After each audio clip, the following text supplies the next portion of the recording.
Hello everybody and welcome to Charts with Dan. As noted last week, we're going to start doing this show on Tuesdays because that allows me to get all of the information together, put it in form, get the graphics made, and I've added one or two other goodies as kind of compensation. The fact that I now have a little more time to do the show, that means you get an extra chart or two every week. Before we get to the charts, of course, as always, I want to thank my partners here on the show, Carbon Health. They've been a great partner not only because they believe in what I'm doing here on the show, but because I believe in what they're doing, which is to make healthcare affordable and accessible for as many people as possible. And as we enter the summer season, there's been reports of COVID numbers that might be ticking up a little bit. If you're in need of at-home antigen tests, you'll be able to go to any physical Carbon Health location. You can pick up 2 for a very low price if you can't find one in retail, or if there's a Carbon Health location near you and you're in need of one. If you want to know where the nearest physical Carbon Health location is, you can check out their app. The app can tell you where the nearest actual location is. And if you want to check out the other services that Carbon Health provides, you can also see those on the app, including telehealth, which is being able to see a doctor virtually if there's not a Carbon Health near you, but you would like to use their services. They've been a great partner for me, and I really appreciate what they do because healthcare has been more important than ever here, and anyone that's trying to make it better and easier for people to access is somebody that I'm proud to have associated with the show. As we all knew would be the case this weekend, Doctor Strange in the Multiverse of Madness was easily the #1 movie of the weekend. This was also the official first weekend of the summer movie season, believe it or not. $187 million is where the movie came in. As we look here at the top 5, $187,420,998 to be exact. The Bad Guys was a close second place with $9.5 million. Not quite so close. In its third weekend, that's a 41% drop. Sonic the Hedgehog 2 in its 5th week stays in that #1 slot, dropping 48%. Sony actually overestimated this movie by quite a bit yesterday, but it still ended up being #3. Fantastic Beasts: The Secrets of Dumbledore stays at #4 with $4.2 million, and Everything Everywhere All at Once. That movie is a box office sensation of its own type. In its 7th week, the smallest drop of the remaining films in the top 5, with a 36% drop off from last weekend and another $3.5 million. So as I mentioned, it was the beginning of the summer box office. We'll look at the tracking that I've done. There's not really a whole lot of tracking to do so far, but this was also the 28th film in the Marvel Cinematic Universe. Hard to believe, not including, of course, all of their TV shows, etc., that are now running concurrently with most of their movies. And when we look at Doctor Strange in general, how did it do? Well, it was the 11th best opening of all time at the domestic box office, just behind Avengers: Age of Ultron. It was the 7th best opening weekend in the MCU. So money-wise, no problems there. Marvel did what Marvel does. They took this first weekend in May, sometimes the last weekend in April, and they absolutely demolished the box office. And we knew that this was going to happen. This was obviously an upgrade over the performance of the first Doctor Strange film, because this is much more one of those Civil War type films where, yes, it's a Doctor Strange movie, but it's also much more an MCU saga movie. But there is one thing that I find at Marvel that I may be looking at as we go into the second weekend that is perhaps a small source of concern. We've talked about it on the show before, and that is CinemaScore. CinemaScore, briefly for those who may not know, is a company who sends representatives out to different movie theaters in different parts of the country, and they poll opening night audiences about what they thought of the movie. You give it a grade from A+ to F, and usually it will help decide what the word of mouth may be. It's not necessarily how good or bad a movie is. It measures more expectation than anything else. And let's look at a history of the Marvel Cinematic Universe and CinemaScore. As you can see, 4 movies in the history of the MCU, Avengers, Black Panther, Avengers Endgame, and Spider-Man No Way Home, have scored an A+ CinemaScore. 16 movies in the MCU, including Iron Man, Guardians of the Galaxy, and the first Doctor Strange film, have received an A CinemaScore. So of the 28 MCU films, the vast majority, 16, received an A. 5 movies, including The Incredible Hulk, Thor: The Dark World, and Black Widow, have received an A-. You can see here the lowest rated film on CinemaScore is last year's Eternals, which received a B. And then you see B+. There are only 2 films in the MCU that have received a B+ CinemaScore. One of them is the first Thor film. The other one is Doctor Strange in the Multiverse of Madness. And a B+ is not a great score when we're talking about these big, especially comic book-driven superhero movies, because you really want to connect with the general audience. When we talk about movies like Hereditary or The Northman, which just came out, those are movies where if a movie gets a weird CinemaScore, that means that audiences came in expecting one thing and didn't quite get that thing, but you kind of have to look at it in context. context. When you get a movie like Doctor Strange in the Multiverse of Madness that gets a B+ CinemaScore, that means you're not quite hitting the mark in some form or fashion. Now, this doesn't necessarily mean bad things. Thor did pretty well at the box office. It held up well in its second weekend and beyond. Eternals is a tough one to track because it was released during the pandemic last year, so there are other mitigating factors. So in a strange way, Doctor Strange in the Multiverse of Madness will be our first modern test of what an MCU film does when it lands in this B+ range. It could be because there are people, especially hardcore fans, which are the ones that show out on opening night, that wanted something different from the movie. As I said, it judges expectations. Maybe they didn't get what they wanted or expected from the film. Or maybe there are folks like me, to be honest, that just weren't as impressed with this film as they have been with other films in the MCU. How this movie does in the coming weeks is going to be a big indicator of what public perception is and will help us to see what the CinemaScore actually means. But if I were someone looking at Marvel, I would look at Eternals getting that B and look at Doctor Strange in the Multiverse of Madness getting the B+, keeping in mind that Spider-Man No Way Home technically is a Sony film. So the last two Disney Marvel films have been two of the three lowest rated films by CinemaScore audiences. If I were Kevin Feige and the team and looking to take notes, and I think you always should be, I think what I would say is that you're doing one of two things here. You're either failing to meet audience expectations of quality, or you're just failing to meet audience expectations in general with the kinds of films you're making. If it's a quality problem, it's something you want to address. If it's an expectations problem, then it's something that you're going to want to try to figure out through marketing, etc., because you want that word of mouth to be great so that you can continue to make the kinds of films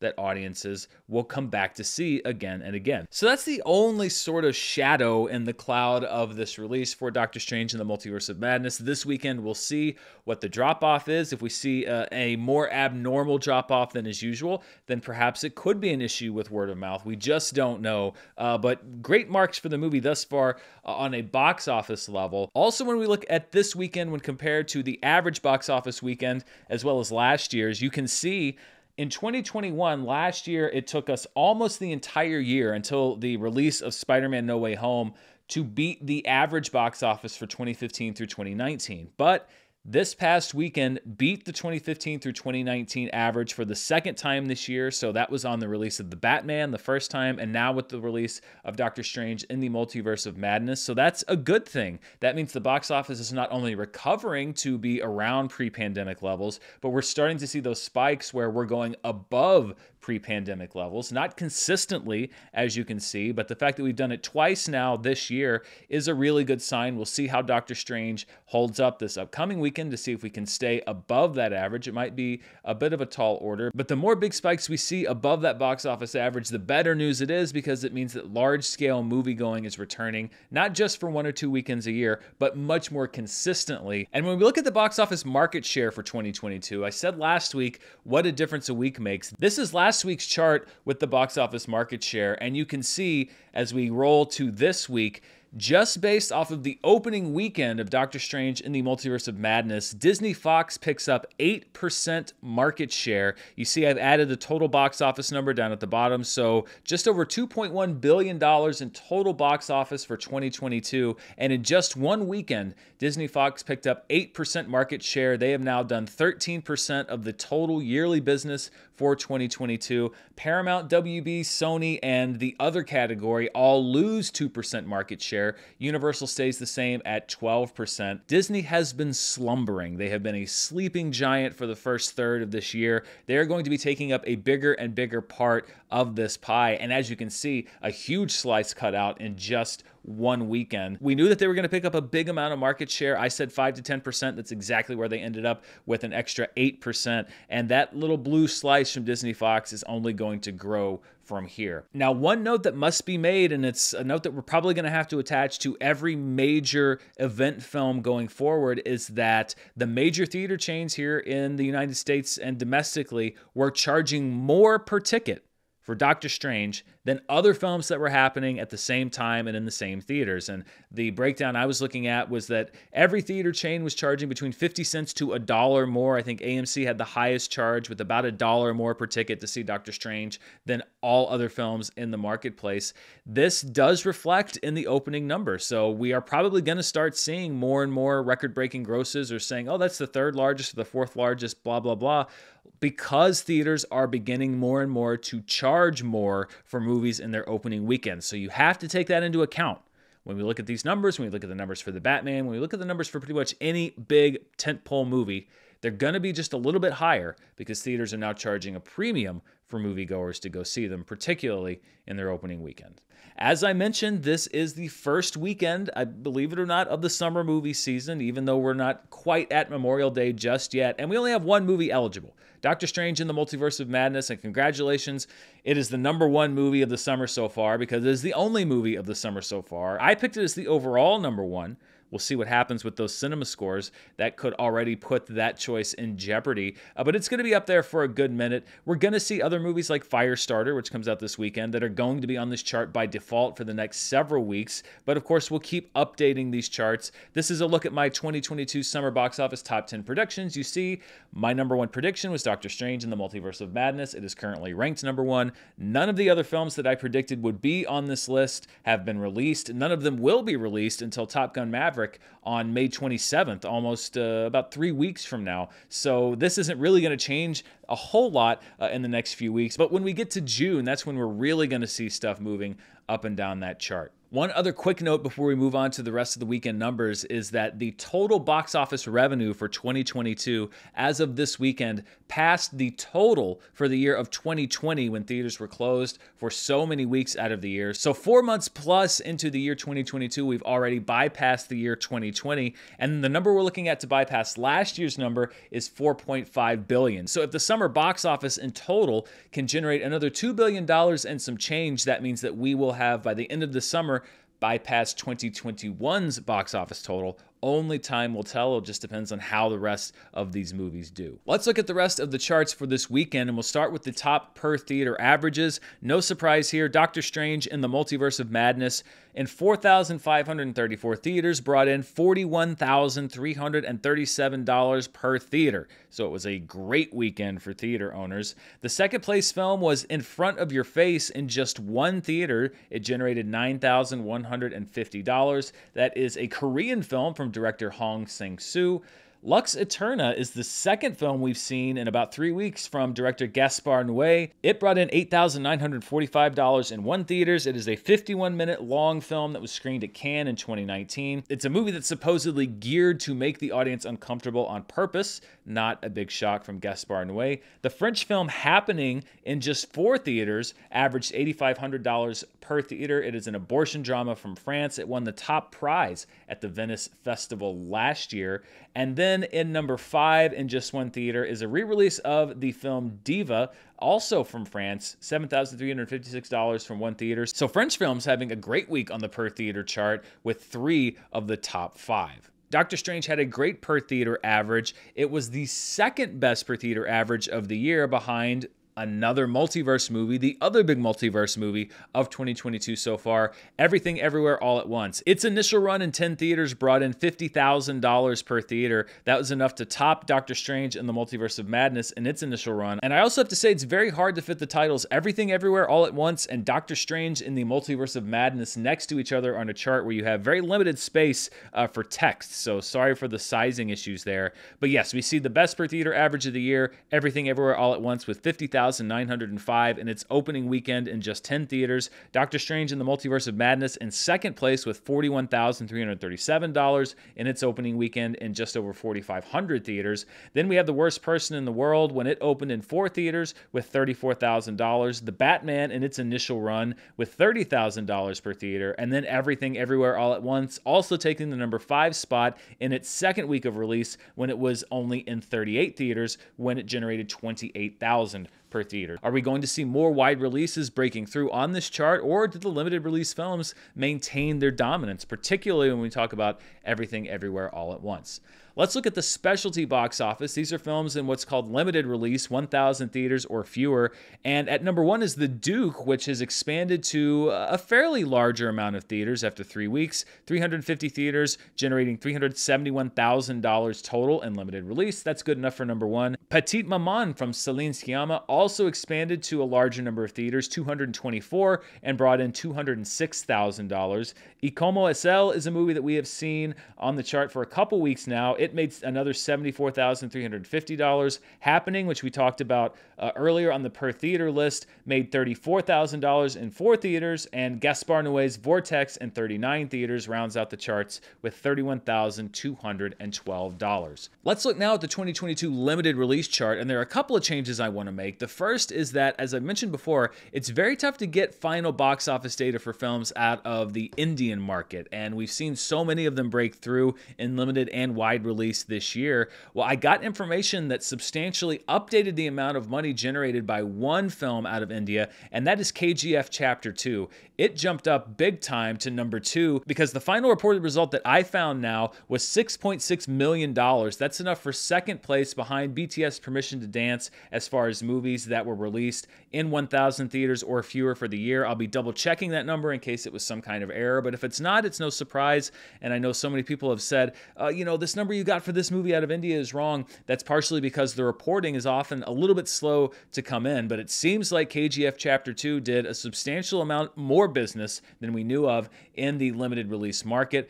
Another change that I made is that I am including films that were released in 2021 but did the majority of their limited release play in 2022, and that's just because the award season is such a big part of the limited release box office picture. So this is now a chart of 2022 from a calendar year perspective, meaning movies that collected money from January 1st, 2022 onwards, no matter when they were first released. So we'll see a couple of other additions to the chart this week. So BTS Permission to Dance remains at number 1. KGF Chapter 2 apparently jumping to number 2. That bumps Cyrano down 1 spot to number 3. The Worst Person in the World down 1 spot to number 4.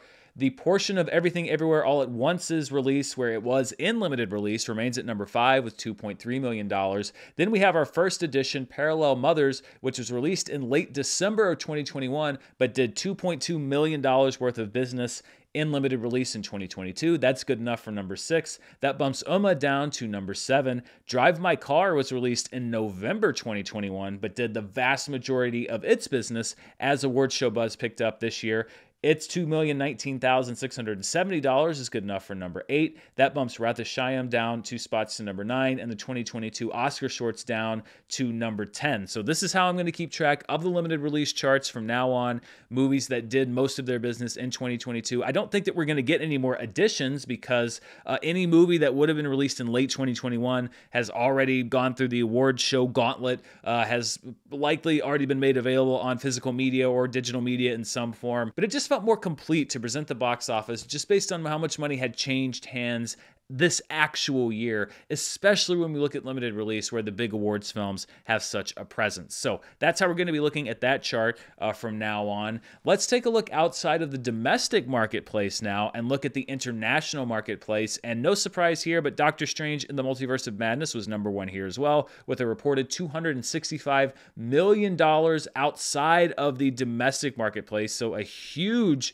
bow for the movie there. Fantastic Beasts: The Crimes of Dumbledore, a distant number 2 with $10.8 million internationally, followed by Sonic the Hedgehog 2 with $8.2 million, The Bad Guys with $7.1 million, and Downton Abbey: A New Era as it continues to steam its way towards theaters here domestically with another $6.5 million.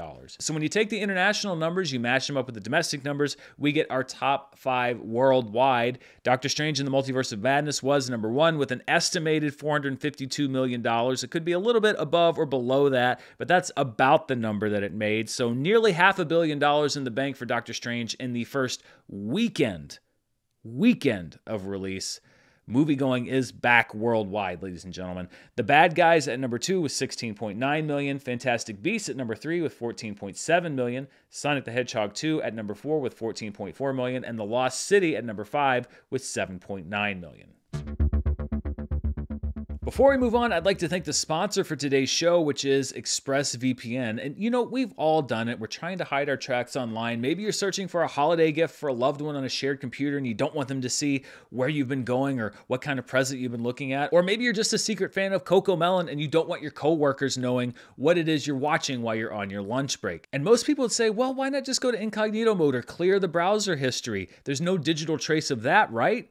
Wrong. Because no matter what internet service provider you use or how many times you clear your history or use a different mode, your ISP can still see every single website that you've ever visited. That's why even when I'm at home, I don't go online without using ExpressVPN, which I'm actually running as I record this show right now. No matter who your internet service provider is, ISPs in the United States can legally sell your information to ad companies. ExpressVPN reroutes your internet connection through their secure servers so that your internet service provider can't see the sites you visit. They also keep all of your information secure by encrypting 100% of your data with the most powerful encryption available. And this is not something to be intimidated by. You don't have to be a computer programmer to know how to use it. ExpressVPN is incredibly easy to use. All you have to do is tap one button and you're protected, and it's available on all your devices, phones, computers, even your smart TV, so there's no excuse not to be using it.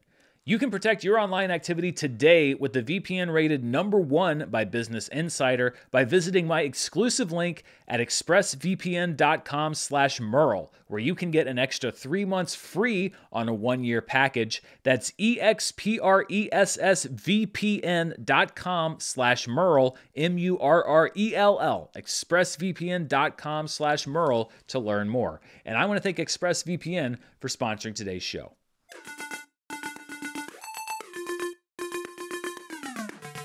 Let's look at the 2022 domestic box office overall. The Batman remains #1. Doctor Strange in the Multiverse of Madness, though, enters the chart for the year at #2 with its $187 million debut. Sonic the Hedgehog 2 drops down 1 spot to #1. Uncharted drops down 1 spot to #4. The Lost City drops down 1 spot to #5. Fantastic Beasts stays where it is because it was able to surpass the box office gross of Scream, which drops 2 spots to #7. Morbius, Dog, and Jackass Forever all drop 1 spot, and Death on the Nile drops out of the 2022 domestic top 10. But much like the limited release chart, I also wanted to kind of contextualize what the 2022 domestic box office looked like as far as what movies sold tickets this calendar year, so beginning January 1st, 2022. This is another edition that you're going to see here on the show each and every week. So this is the year 2022, and the grosses of films domestically since January 1st. The Batman has been the biggest box office draw of the year with $369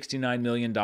Spider-Man No Way Home was the second biggest draw of the calendar year with $231 million since January 1st. Doctor Strange in the Multiverse of Madness, though, is a strong #3, followed by Sonic the Hedgehog 2, Uncharted, The Lost City, Fantastic Beasts, The Secrets of Dumbledore. Then we have another 2021 release, Sing 2, at #8 with $86.3 million, followed by Scream and Morbius. So I will keep updating this chart as long as there are still 2021 movies on this chart, and you'd have to bump Spider-Man No Way Home pretty far down. I guess if a lot of movies really hit, then $231 million could get bumped off this chart entirely. But we see here that 2 films released last year, Spider-Man No Way Home and Sing 2, doing enough business here in the year 2022 to be amongst the top 10 grossers. Let's look now at the worldwide box office for 2022. The Batman still remains #1 with just under $765 million, followed by The Battle at Lake Changjin 2. Doctor Strange in the Multiverse of Madness enters the chart at #3 with $450 million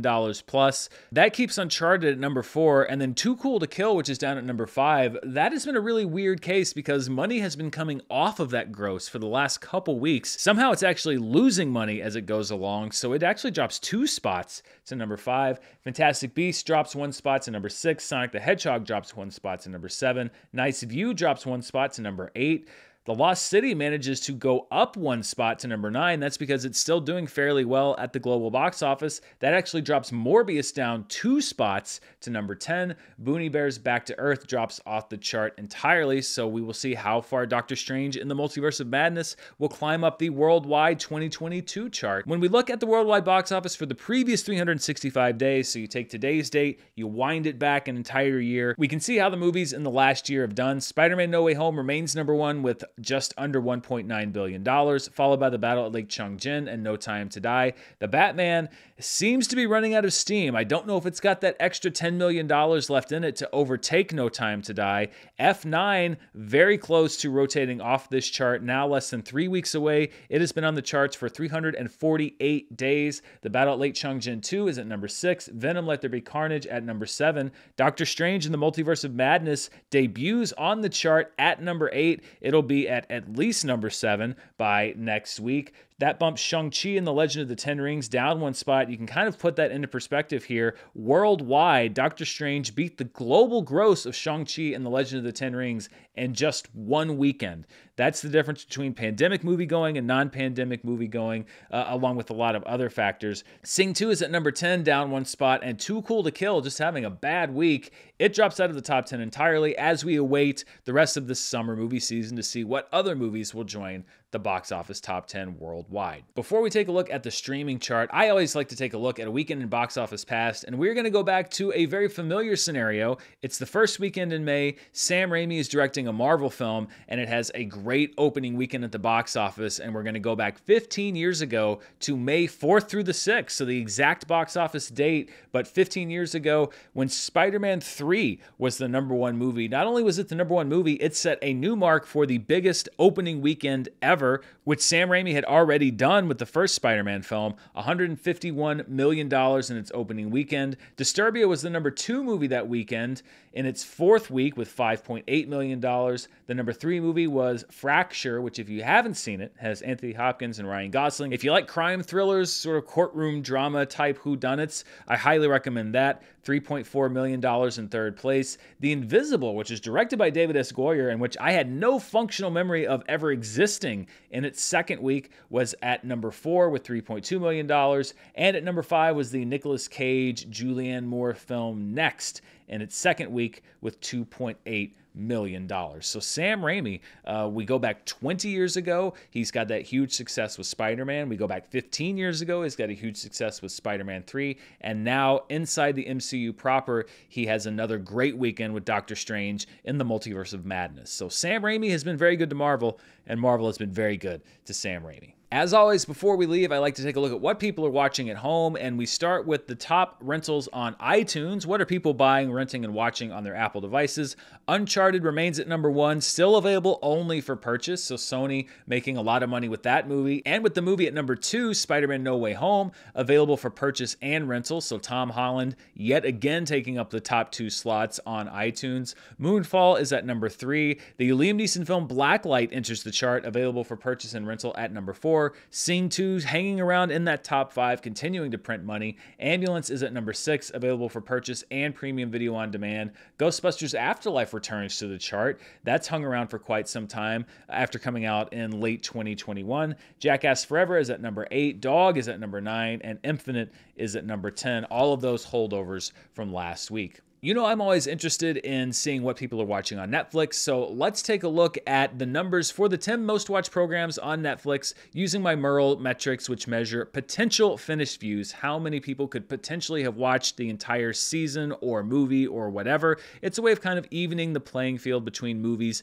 and TV shows. This is for the weekend of April 25th to May 1st, and the #1, and this is actually the 3rd highest, I believe, debut weekend or weekend of any kind for any program on Netflix, was the sequel 365 Days This Day, which was watched for an estimated 77.9 million hours for a potential finished views number of 42.2 million globally. People seemingly very thirsty for new movies, and 365 Days This Day apparently quenching that thirst at number 1. Silverton Siege, which is another Netflix movie, a distant number 2 with 12.1 million potential finished views, followed by Ozark Season 4. I measured this by the new episodes, the final part of the 4th season that were released, 10.9 million potential finished views. The Mystery of Marilyn Monroe, people still wanting to unravel that mystery, I suppose, at 9.1 PFV. The Marked Heart Season 1 at number 5 with 8.4. Conversations with the Killer John Wayne Gacy at number 6 with 6.9 million potential finished views, followed by Anatomy of a Scandal at number 7. Heartstopper Season 1 at number 8.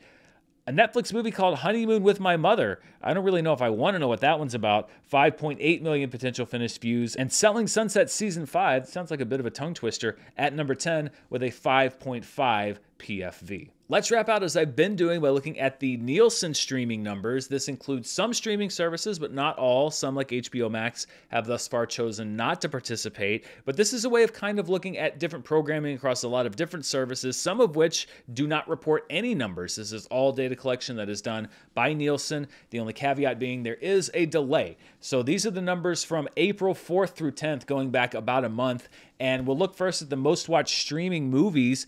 The minimum view here is counted as 2+ minutes, and this is in the United States only. And we'll see that Encanto is at number 1 with 10.1 million hours watched, even though it's in its 14th week of release, remaining a phenomenal success as far as view time on Disney+. Turning Red, another Disney+, at number 2 with 9.4 million hours watched in its 5th week of release. So you can see now the value for Disney+ of putting these movies on their streaming service after either no theatrical run or an abbreviated theatrical run, as we saw with Encanto. At number 3 is Shrek Forever After. The Shrek films are hugely successful when Netflix has them, with 5.3 million hours watched. Sing 2 on Amazon, 3.7 million hours watched. So this movie is getting watched no matter where you go. Followed by the Amazon original movie, All the Old Knives. So you can see how that kind of stacks up amongst some of the library titles or titles that are available for rental or purchase. The Bubble on Netflix in its 2nd week at 3.2 million hours watched. Followed by The Adam Project, a very popular film that's hung around, although you can see it and Turning Red were both in their 5th week of release, Turning Red generating about 3 times as much watch time as The Adam Project. So I think really the youth-driven nature of Turning Red helping to sustain that watch time on Disney+. Catch and Release, available on Netflix, is there at number 8, along with Without a Paddle at number 9. These are likely library titles that rotated onto the streaming service that 1st week of April. And then another library release, Moana, which I have in its 123rd week of release, generating 3 million watch hours on Disney+. So I love looking at this chart particularly because it really does show you the value of the movie library for Disney+, both the original movies and the library films, because it's obvious that a big asset for them are these animated films that kids are watching a lot, probably parents watching with their kids, along with, big Disney fanatics. The movie's a big driver for watch time on Disney+. Looking at the 10 most watched streaming shows, again for the week of April 4th through the 10th, Bridgerton on Netflix, the most watched show of the streaming services that Nielsen was able to measure, with 27 million hours watched here in the United States. Better Call Saul at number 2. So as people were gearing up for the new season, new episodes are available on Netflix. 15.2 million hours watched, a lot of catching up people were doing there. A reality show that premiered on Netflix the same week, The Ultimatum, with 13.9 million hours watched, followed by Heartland. Coco Melon still in the top 5. Speaking of kids watching something over and over, The Last Kingdom at number 6. This is very interesting. Moon Knight at number 7, and this is based off of just 2 episodes being available. So this is where Moon Knight is unique. There were only 2 episodes available, and yet the watch time was enough to put it at number 7 on this chart with 10 million hours watched. So we have a lot of people watching week to week as far as Moon Knight goes. Is It Cake at number 8 with 10 million hours watched on Netflix, followed by Criminal Minds at number 9 with 8.9 million hours, and Queen of the South returning to the chart at 7.9 million hours. And that does it for this episode of Charts with Dan. There is not a lot of competition for Doctor Strange in the Multiverse of Madness here in its 2nd week. We have Senior Year, which is a new film that is streaming on Netflix this upcoming weekend. Of course, there are always a slew of films that are entering limited release, and the only wide release coming out is a remake from Blumhouse of the Stephen King adaptation Firestarter, but even that one is going to be available simultaneously in theaters and on Peacock. So Peacock's still doing that whole theatrical day and date thing. So whatever competition Firestarter would have posed, which honestly was not a whole lot, is lessened even more by the fact that people can stay home and watch that. I'll probably check it out. You may be able to stay tuned here on the channel for a review of it because why not? There's nothing else coming out. Thank you so much for watching Charts with Dan here on the channel. As I mentioned, this show will now be on Tuesdays, although I may start doing something on Sundays. It's kind of like a box office brief, basically just sort of a sketch of what the box office picture was for the previous weekend and a primer for what we're going to look at here on the show this week. But I also want to make sure that I'm doing some extra extra stuff for the show, like the calendar year charts, etc. That makes it worth waiting till Tuesday for all these numbers. You can also stay tuned here on the channel for the latest news, reviews, box office, whatever I feel like talking about. And if you want to see even more of what I'm up to, you can check me out on Patreon at patreon.com/Dan Murrell. This week, we're doing Dan's Movie Club, as we always do. The theme is movies that feature actors from the Star Wars franchise to sort of celebrate May the 4th and everything that goes on in the month of May to celebrate Star Wars. And we have a great lineup. We have The Fugitive starring Harrison Ford. We have Black Swan starring Natalie Portman. We have Logan Lucky starring Adam Driver. And we have one of my personal favorite underrated films, Shattered Glass, starring Hayden Christensen. So we'll all be watching those movies this month, and I'll be doing a video that you can only get over on Patreon with reviews and discussion topics, etc. That is available for all patrons over on Patreon at the $5 level and above. So come and join and be a part of Dan's movie crew, or just kind of look at what we got over there and join at whatever level you want to. Thanks so much for watching the show. Thanks, of course, to my partners at Carbon Health and my sponsors, ExpressVPN, but most of all, you. Until next time, stay safe, and I'll see you soon. Bye.